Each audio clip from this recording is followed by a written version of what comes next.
जय श्री कृष्ण बच्चों। मैं शिल्पा झंवर आज आपके लिए और एक कहानी लेकर आई हूँ। कहानी का नाम है संकल्प शक्ति। यह कहानी है जापान राज्य की। जापान का राजा जिसका नाम था नेकिनाबू अपने महल के उद्यान में चिंताग्रस्त स्थिति में इधर उधर घूम रहा था। न नींद आ रही थी न खाना जा रहा था और चिंता का कारण था शत्रु सेना का जापान पर आक्रमण। और सबसे बड़ी चिंता का कारण था कि पहले ही दिन जापान के सेनापति वीर गति को प्राप्त हो गए थे। पूरी सेना डरी हुई थी। सभी को लग रहा था कि अब सेना का नेतृत्व कौन करेगा।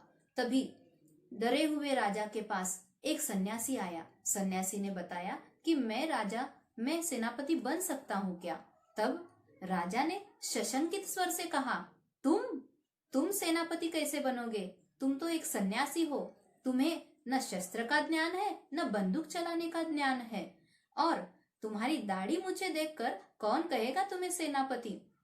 तब सन्यासी ने कहा कि बात अपने राज्य की है तो मैं निश्चिंत कैसे बैठूंगा। और सेनापति का काम होता है कि शब्द कौशल्य पर वो सेना का नेतृत्व करे, ना कि शस्त्र कौशल्य पर। राजा ने सन्यासी की बातें सुनी और वे प्रभावित हो गए और उन्होंने सोचा कि वैसे भी सेनापति की जगह पर तो कोई नहीं है, तो क्यों ना इसे एक मौका दिया जाए। और जब सन्यासी को नए वस्त्र दिए गए और सन्यासी ने दाढ़ी मूछें मुंडवा ली तो वह एक राजपुरुष लग रहे थे। और यह बात गुप्त रखी गई कि सन्यासी को सेनापति बनाया गया है। सेनापति की घोषणा की गई और सभी युद्ध के लिए तैयार हो गए।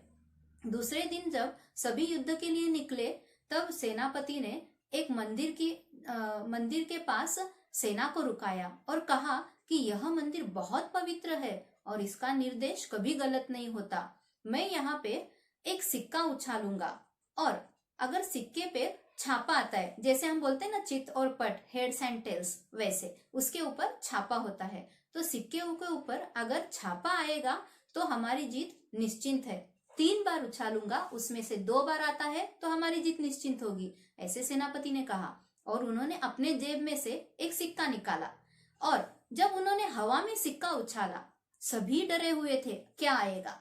तब सिक्का उछाल कर देखा तो पहली बार में छापा आ गया। सभी सेना का धीरज बंध गया, सभी सेना खुश हो गई। अब सेनापति दूसरी बार सिक्का हवा में उछालने के लिए तैयार हो गए। तब सभी सेना डरी हुई थी कि अब क्या होगा। और जब सिक्का उछाल कर देखा तो दूसरी बार भी छापा ही आ गया और सभी सेना में उत्साह भर गया। सभी बहुत खुश हो गए कि अब तो हमारी जीत निश्चित है। तभी सेनापति ने कहा कि क्यों ना हम तीसरी बार भी सिक्का उछाले, तो अगर तीसरी बार भी छापा आता है तो हमारी जीत तो प्रचंड रहेगी। ऐसा कहकर सेनापति ने तीसरी बार सिक्का उछाला और तीसरी बार भी छापा ही आ गया। तब पूरी सेना एकदम उत्साह के सागर के साथ में युद्ध के लिए तैयार होकर आगे निकल पड़ी। घमासान युद्ध हुआ और शत्रु सेना की हार हो गई, जापान राज्य की जीत हो गई। राजा के पास एक सैनिक ने आकर कहा कि जीत क्यों ना होगी हमारी, सिक्का उछाला था और मंदिर में भगवान का आशीर्वाद भी मिला था। तब सेनापति ने कहा कि भगवान के आशीर्वाद से नहीं, यह बात है हमारी आत्मविश्वास और संकल्प शक्ति की। जो सिक्का मैंने उछाला था ना, वो सिक्का दोनों तरफ से छापा ही था उस सिक्के में, ऐसे सेनापति ने बताया।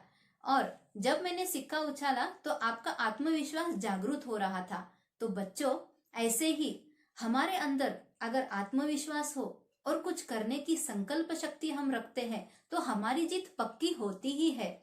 तो हम यहाँ पे देखते हैं कि राजा भी सन्यासी से जो सेनापति बने थे उनसे बहुत खुश हो गए और संकल्प शक्ति और आत्मविश्वास के कारण सेनापति ने जीत हासिल की और सभी को संकल्प शक्ति का महत्व समझाया। धन्यवाद बच्चों।